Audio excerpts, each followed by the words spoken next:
coup, donc théoriquement, j'ai pas encore écrit le livre, mais je suis en train de le rédiger. Donc c'était tout ce qui dit notion avancée en Python, enfin notion intermédiaire, pardon. Donc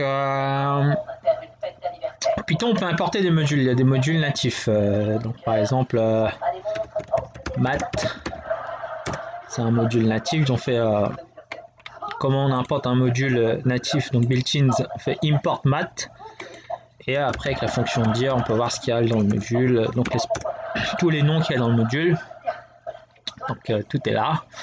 Et pour accéder donc, ce qu'on appelle tout ce qu'il y a dans le module, ce sont les attributs aussi. Donc par exemple, je fais math, il y a la liste là. Donc il y a des variables, il y a des fonctions. Donc les fonctions d'un module, ça s'appelle les méthodes. Et je crois qu'il y a pi qui traîne par là. Je sais pas si c'est la valeur de pi. Alors pi, ouais voilà, pas de pi. Donc il y a la valeur de pi. Je crois qu'il n'existe pas dans le module main. Voilà, ce qui est important. Maintenant, comment on crée un module à partir d'idle. Donc là, on est en interface graphique. Après, on peut lancer un module via la ligne de commande.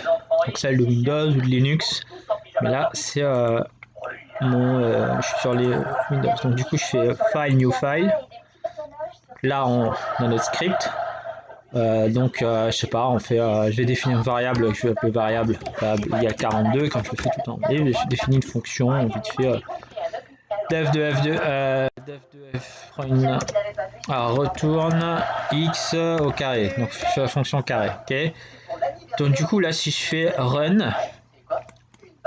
là, donc là, il doit être, je vais l'appeler.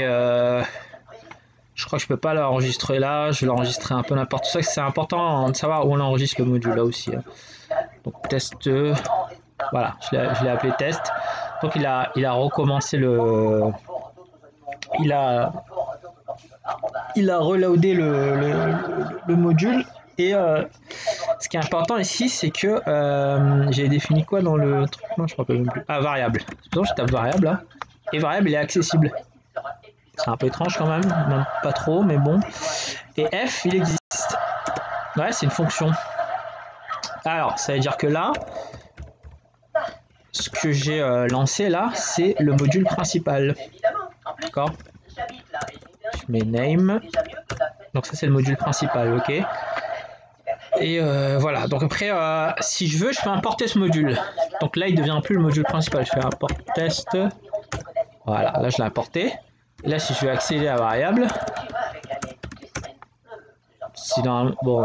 je peux faire test, test.variable. Donc je peux accéder directement en tapant le nom du module et à son attribut test f24. Et voilà. Ça, c'était pour un truc. Après, j'avais mis des exercices dans le livre parce qu'après, ce qui est intéressant, c'est quand c'est devenu le module principal, on fait un if name égale main. Donc si, parce que quand on importe, c'est pas le module principal, et quand on fait run module, ça devient le main. Donc là, du coup, s'il le reconnaît comme name, après on peut mettre des instructions.